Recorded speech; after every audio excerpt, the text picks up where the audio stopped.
बाढ़ को लेकर पूरे पंजाब में इस समय जिस तरीके की स्थिति बनी हुई है, सब लोग जो है इस समय त्राही त्राही कर रहे हैं। हाहाकार सब जगह है। प्रशासन हो चाहे कोई भी विपक्षी पार्टियां हो, मानवता के लिए अब हर कोई सड़कों पर है ताकि लोगों को राहत मिल सके। हमारे साथ इस समय बात करने के लिए फतेह जंग बाजवा सर मौजूद हैं, क्योंकि भाजपा सेंटर गवर्नमेंट से भी सर गुहार लगाई जा रही है कि मदद की जाए।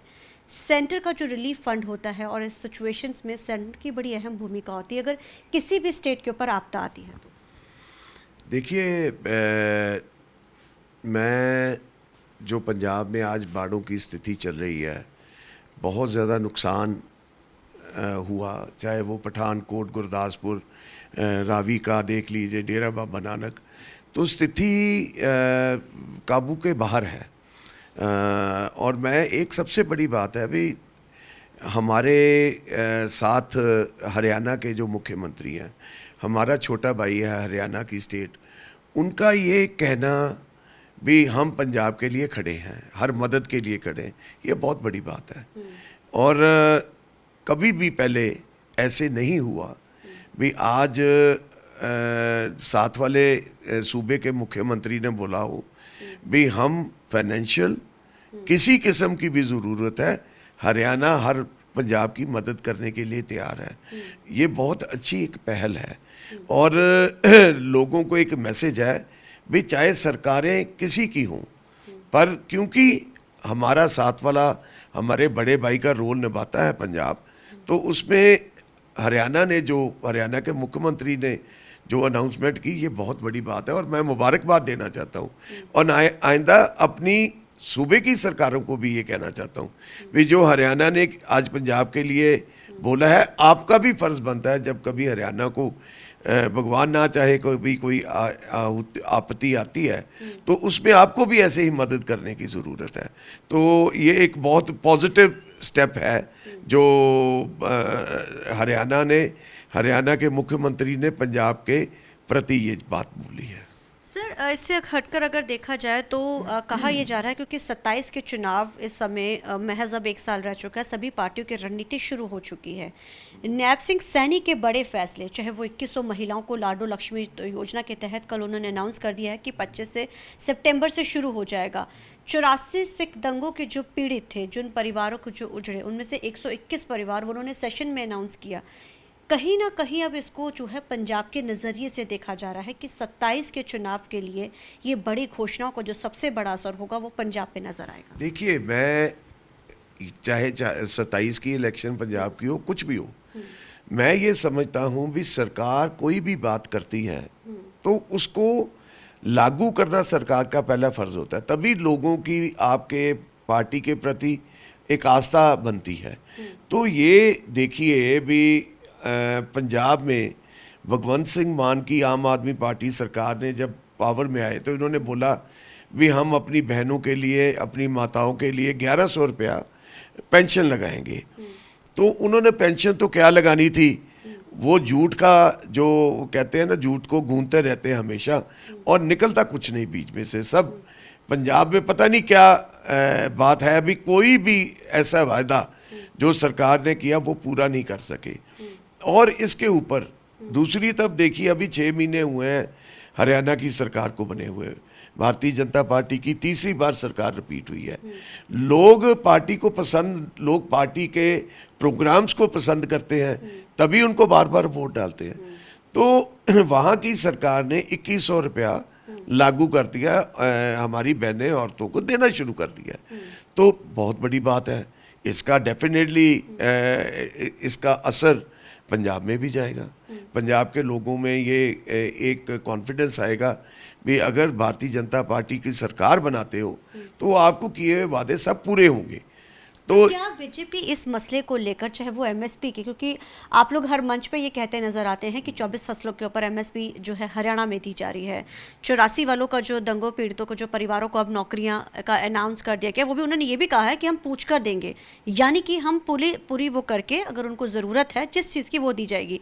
लाडो लक्ष्मी योजना के तहत 2100 रुपये, अब ये सबसे बड़ा एजेंडा जो ये रहेगा। और मुख्यमंत्री नैब सिंह सैनी जो है स्टार प्रचारक के रूप में, हालांकि सब मुख्यमंत्री जाते हैं, यानी अब सीएम सैनी के बड़े वादे ही पंजाब के अंदर जो भुनाए जाएंगे। क्यों नहीं? ये देखिए, आप कैसे भी सोच लो, एमएसपी हरियाणा में सारी फसलों 24 फसलों के ऊपर दी जा रही है, तो पंजाब में क्यों ना दी जाएगी? हम पंजाब के सरकार को बार बार कहते रहे हैं भी अगर हरियाणा आपका छोटा भाई है, वो कर रहे हैं 24 फसलों की उठा रहे हैं, तो आपको क्या प्रॉब्लम है? आप एमएसपी क्यों नहीं दे सकते? आपकी सरकार आती तो आप लोगों का क्या रहेगा?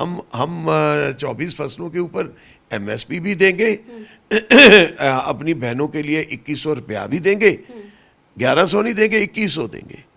हो सकता है भी हमारे छोटे भाई हरियाणा ने अगर 2100 दिया तो हम 2500 करके दें, क्योंकि बड़े भाई हैं, कुछ ना कुछ तो बढ़ा के देंगे। तो ये चीज़ें जो ज़रूरत है, जितनी भी, चाहे बिजली का है, पानी का, हम जो फ्री बीज चल रही हैं वो तो चलाएंगे ही, पर जो हमारी पार्टी फैसला करेगी 27 की इलेक्शन के ऊपर, हम एक एक फैसले को पूर्ण रूप से लागू करेंगे और करके दिखाएंगे। ये हम खाली हरियाणा में नहीं कर रहे, दिल्ली में भी हुआ है। हर जगह जहाँ पर भारतीय जनता पार्टी की सरकार बन रही है, वहाँ पर हम अपने वादे पूरे कर रहे हैं।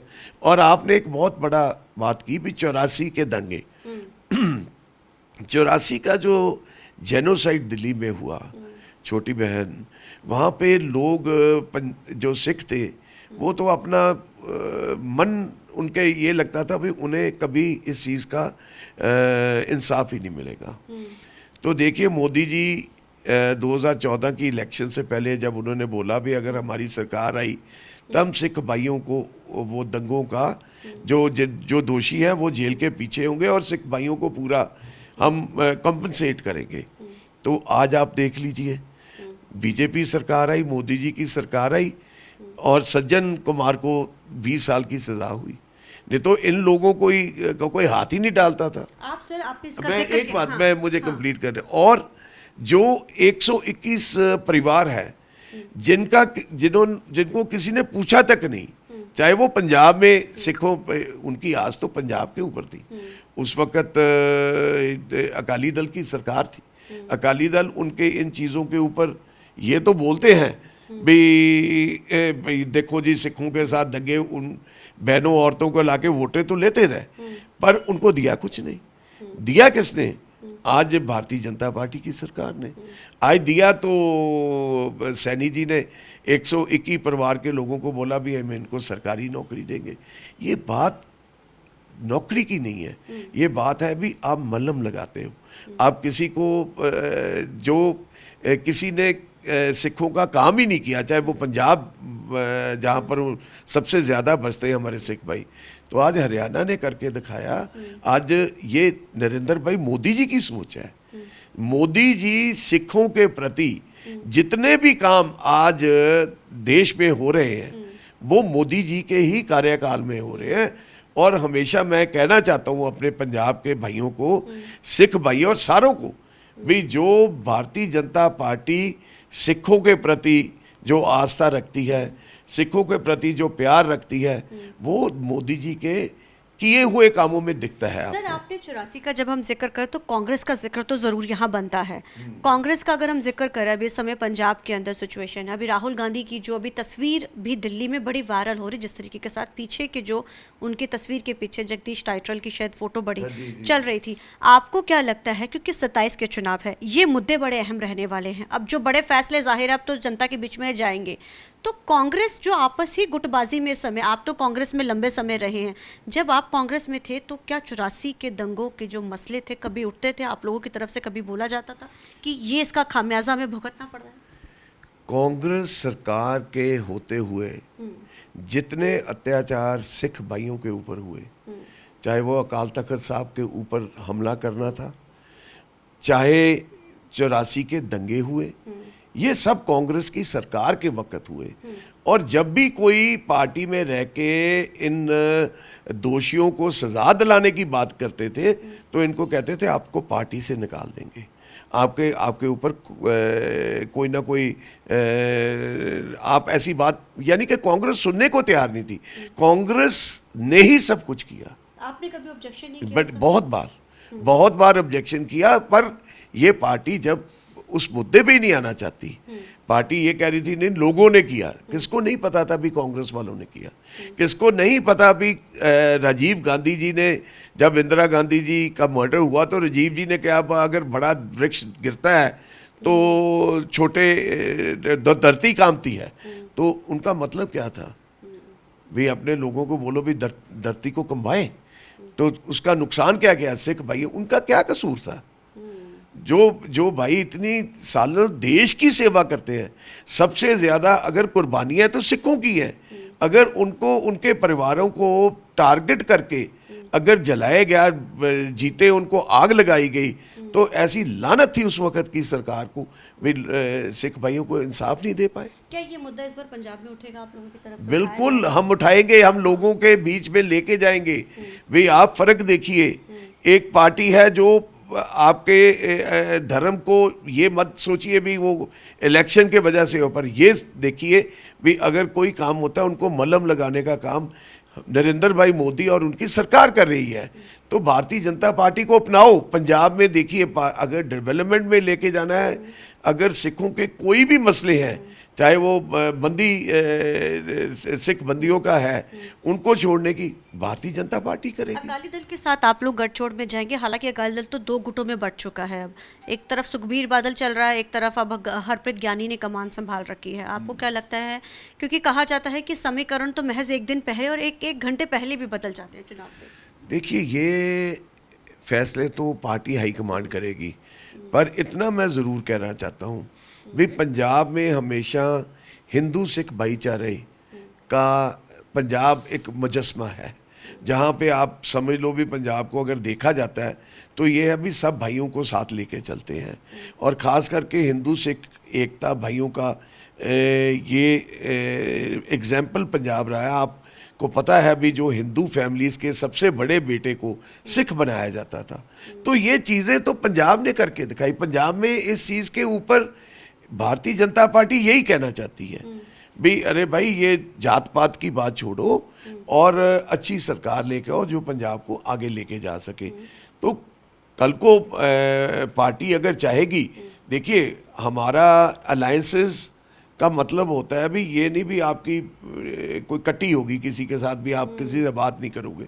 वक़्त अगर इस चीज़ को पंजाब की बेहतरी के लिए हुआ तो क्यों नहीं, अगर पार्टी हाईकमांड सोचेगी तो उन्होंने देखना है। पर भारतीय जनता पार्टी सक्षम है, 117 सीटों के ऊपर हम पूरी तैयारी कर रहे हैं और पंजाब की इलेक्शन 117 सीटों के ऊपर भारतीय जनता पार्टी लड़ेगी। Thank you so much sir. तो जाहिर है अब 27 के समीकरण तो तैयार हो गए। अब देखना बड़ा अहम रहेगा कि आने वाले समय में पंजाब में राजनीति में किस तरीके के बड़े बदलाव नजर आते हैं।